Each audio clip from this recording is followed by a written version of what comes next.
반갑습니다. 오늘도 새벽 돌베개에 나오신 모든 성도님들을 주님의 이름으로 환영합니다. 주의 은혜로 우리 모두가 또 새로운 달인 7월을 이렇게 시작할 수 있게 되었는데요. 새로운 달, 또 새로운 말씀인 요한계시록 말씀 함께 계속 잘 묵상하면서 또 그 말씀으로 또 매일매일을 잘 살아가는 우리 모두가 되면 정말 좋겠습니다. 오늘 우리에게 주시는 하나님의 말씀은 요한계시록 1장 3절로 5절까지의 말씀입니다. 이 예언의 말씀을 읽는 사람과 듣는 사람들과 그 안에 기록되어 있는 것을 지키는 사람들은 복이 있습니다. 그때가 가까이 왔기 때문입니다. 나 요한은 아시아에 있는 7교회에 편지를 씁니다.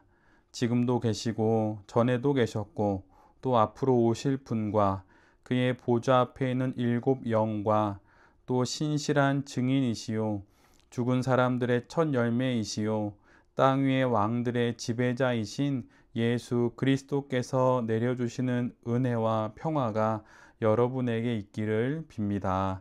아멘. 오늘은 요한계시록 1장의 말씀을 갖고 희망과 소망의 말씀입니다. 희망과 소망의 말씀입니다. 라는 제목으로 함께 하나님 말씀을 나누도록 하겠습니다. 새로운 달 7월의 첫날인 오늘부터 우리가 함께 묵상하는 요한계시록은 성경의 가장 마지막 책으로 66권으로 구성된 성경은 바로 이 말씀 요한계시록으로 마무리가 됩니다. 말하자면 성경의 마침표와 같은 역할을 하는 것이 바로 오늘의 말씀 요한계시록이지요. 특별히 오늘 우리가 함께 읽는 매일 성경의 본문은 요한계시록의 머릿말에 해당이 됩니다. 그런데 여기서 우리 모두가 한번 좀 더 시간을 들여서 생각해 볼 것이 있습니다. 이후로 우리가 함께 묵상할 성경의 최종 마무리인 요한계시록을 우리는 어떻게 이해해야 하는 것일까요? 요한계시록이라고 하면 대부분 종말의 두려움과 심판의 무서움, 재앙의 공포가 그 첫 인상입니다. 그래서 성도들에게 계시록은 다가가기 어려운 책으로 인식이 되고 비밀스럽고 경계해야 할 책으로 취급이 됩니다. 그렇다면 하나님께서 창세기부터 계속 이어온 그 성경의 최종 마무리를 성도들이 두려움에 떠는 것으로 하는 그런 것이 하나님의 뜻이고 하나님의 마음이실까요? 물론 그럴 리가 없습니다. 그렇지가 않습니다. 이단과 사이비들의 잘못된 해석과 또 의도적인 왜곡으로 인해서 요한계시록은 하나님의 본래적인 의도와 마음과는 달리 잘못 이해되고 있습니다. 그래서 이후로 우리가 함께 읽고 묵상하게 될 요한계시록을 올바르게 이해하고 그 유익을 제대로 누리기 위해서는 처음부터 그 시작부터 바른 관점으로 요한계시록을 들여다 봐야 합니다. 즉 바른 신앙적인 관점을 시작점이요 기준으로 삼아서 차근차근 읽어가야 하는 것입니다. 이를 위해서 오늘은 우리보다 신학적으로 또한 신앙적으로 깊은 성경의 이해와 또 신실한 삶을 살았던 이들의 그 관점들을 우리들의 것으로 또 삼을 필요가 있어서 또 그런 시간을 짧게 가지려고 합니다. 그 내용들을 몇 가지만 정리해 보자면 다음과 같습니다. 첫째, 요한계시록은 재앙과 공포가 아니라 구출과 승리의 책으로 읽어야 합니다. 유진 피터스는 요한계시록을 화려한 책이라고 그렇게 말했습니다. 환상과 노래, 재앙과 구출, 공포와 승리로 가득하기 때문이지요. 그런데 여기서 우리 모두가 주목해야 할 것이 있습니다. 앞에서 제가 그냥 쭉 연이어서 읽어서 우리가 유심히 보지 못했는데 재앙 그 다음에 구출이 있다는 사실입니다. 그리고 공포가 끝이 아니라 그 다음에 승리가 따라온다는 것입니다. 당혹스럽고 정신없고 혼란스러운 요한계시록의 그 모든 일들의 결국은 우리의 구원받음과 예수 그리스도의 승리입니다. 바로 이것이 요한계시록을 읽어나가는 그 초점이 되고 또한 그 관점이 되어야 하는 것입니다. 둘째로 요한계시록은 소망과 희망의 말씀입니다.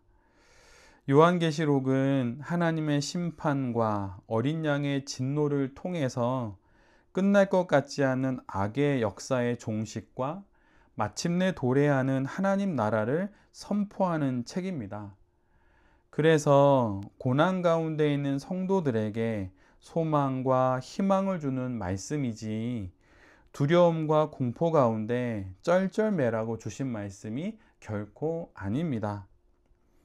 어느 한 교회를 떠나면 구원이 없다는 그런 공갈과 협박의 말에 얽매여 어두운 절망 속에 안절부절 못하게 하는 그런 말씀이 아닌 것이에요. 소망과 희망을 주는 말씀입니다. 우리에게 힘을 주고 우리를 격려하며 우리의 믿음을 북돋는 말씀, 바로 그것이 요한계시록 희망과 소망의 말씀, 바로 이 말씀입니다. 셋째로 요한계시록은 예배와 찬양의 책입니다. 여러 믿음의 사람들의 글을 읽어보면 특별히 요한계시록을 공동체를 위한 예배의 말씀으로 많이 이해하고 또한 언급합니다. 1세기 후반 반모섬에서 이 말씀을 기록한 사도 요한의 최고의 관심사는 예배였습니다.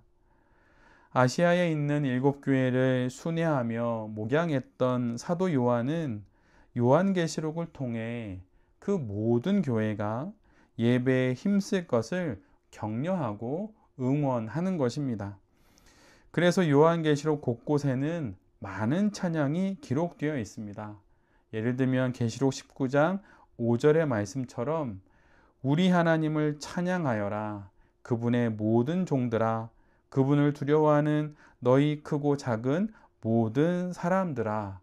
이와 같은 찬양으로 많은 그리스도인들을, 또 많은 교회의 성도들을 초대하고 또 그 예배의 자리로 안내하는 그 겉면의 말씀이 바로 요한계시록의 말씀인 것입니다.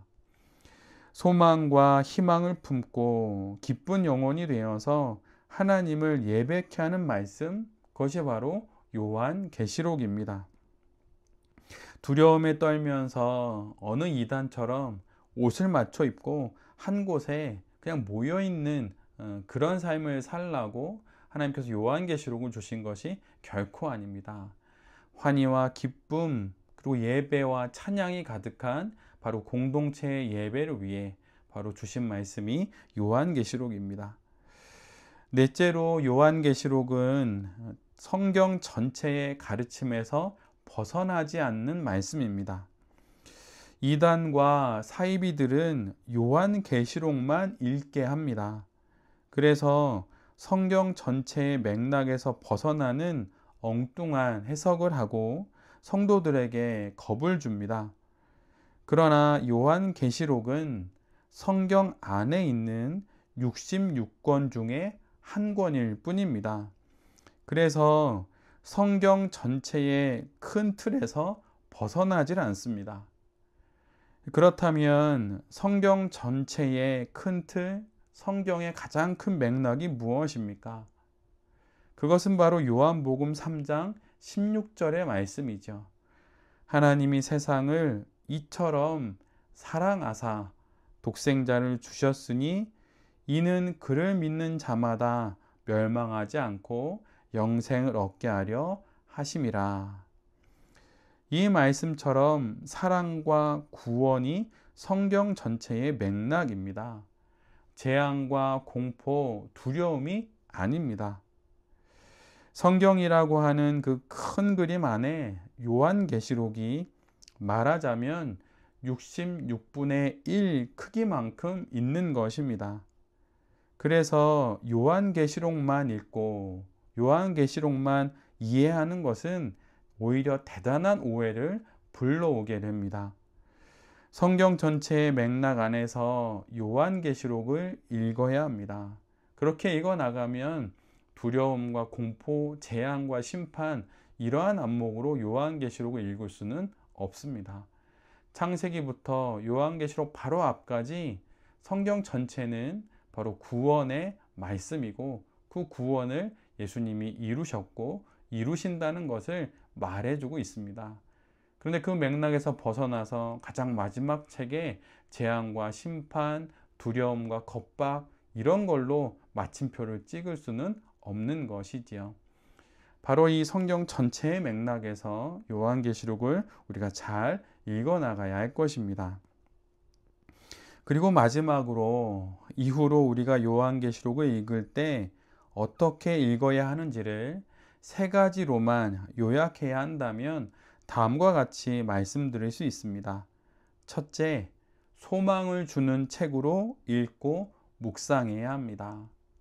둘째, 종말 그 사건 자체가 아니라 종말의 주권자이신, 또 종말의 주관자이신 예수 그리스도를 중심으로 읽고 묵상해야 합니다. 종말의 사건이 아니라 종말의 주관자에 주목하여서 우리 모두가 요한계시록을 읽어야 하는 것입니다. 셋째는 복음, 즉 예수님께서 우리를 구원하시기 위해 죽으시고 부활하셨다라고 하는 메시지를 중심으로 요한계시록을 읽고 묵상해야 합니다. 복음이 바로 요한계시록을 읽는 그 핵심이 되어야 한다는 것이에요. 이런 관점들로 들여다본 요한계시록은 결국은 희망의 책이요, 소망의 복음이 담긴 정말 너무나도 감사한 하나님의 말씀인 것입니다. 새로운 달 7월을 희망의 말씀, 소망의 말씀, 환희와 기쁨의 말씀인 요한계시록으로 시작하게 되어서 정말 감사한 마음입니다. 이 모든 사실을 잘 기억하면서 오늘도 우리 모두가 요한계시록을 통해 희망과 소망, 기쁨과 환희를 맛보며 살아가기를 원하시는 그 예수 그리스도를 바라보면서 예수님과 함께 힘차게 힘내어서 이 하루도 잘 살아가는 새벽 돌베개의 모든 성도님들과 또 이 말씀을 전하는 제 자신이 될 수 있기를 간절히 기도드립니다. 아멘. 함께 기도하겠습니다.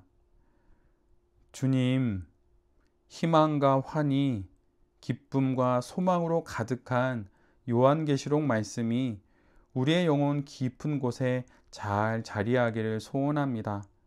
오용되고 왜곡된 요한계시록, 이 소중한 말씀이 이후로 묵상하는 과정 가운데 하나님의 놀라운 구원과 승리의 말씀으로 잘 이해되고 기억될 수 있게 하여 주시옵소서. 새로운 달 첫날, 오늘도 우리의 희망과 소망이 되시는 주님과 함께 잘 살아가 보겠습니다. 주님 인도하여 주시옵소서. 이 모든 말씀 예수 그리스도의 이름으로 기도드립니다. 아멘.